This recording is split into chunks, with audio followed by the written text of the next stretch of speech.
Asan si Odessa? Nakakulong na po siya, Mama. Hindi na siya manggugulo sa atin. Huwag mo na isipin niyo.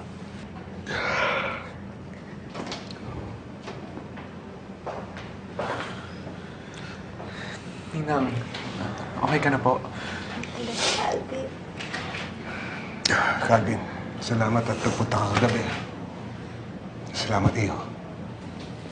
Wala po yun, Ninong. Mahalaga ligtas na si Ninang. Kasi Ana.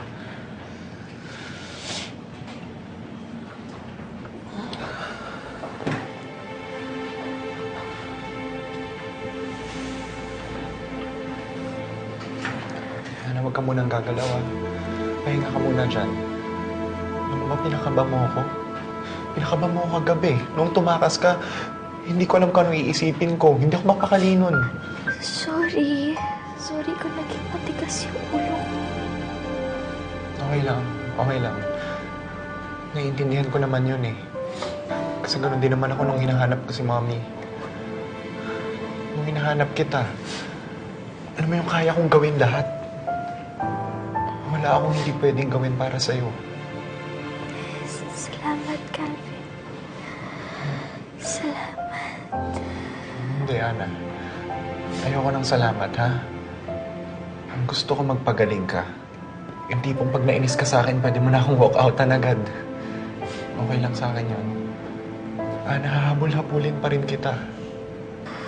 Kahit anong mangyari, kahit saan tayo makakarating. Ana, hindi ko nagagawin sa'yo yung mga nagawa ko sa'yo noon. Hindi ko hayaang mawala ka sa akin. Ayoko na pagdaanan yun. Hindi ko na kaya.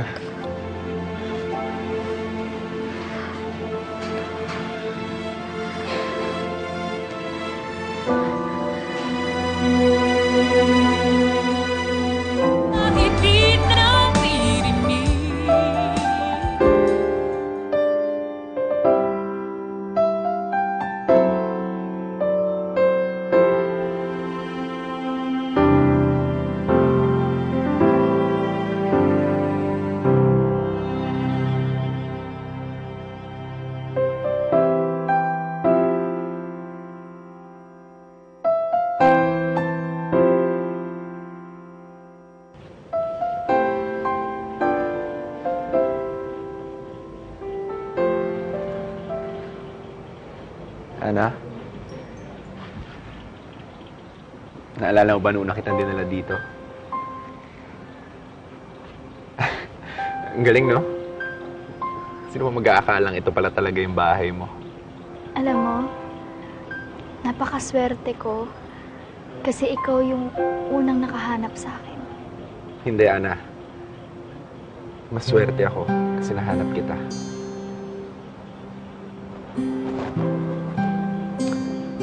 Meron ako something for you. Ano yan? Calvin? Nakabahan ka, no? Kamag-alala. Dito engagement ring. Mahal yun eh. Pag-ipon ako pa yun. Ana, ang tawag dito, promise ring. Pangako. Pangako hindi na kita papakawalan. Poprotektahan kita sa lahat ng bagay. Noon pa man, Calvin, inaalagaan at pinoprotektahan mo na ako. Siguro noon pa lang kasi mahal na kita noon. Eh, ang tagal ko lang bago nakita eh. Alam mo, simula yung inagaw mo yung bag ko sa akin, mahal na kita noon. Siguro kasabay noon, inagaw mo rin yung puso ko.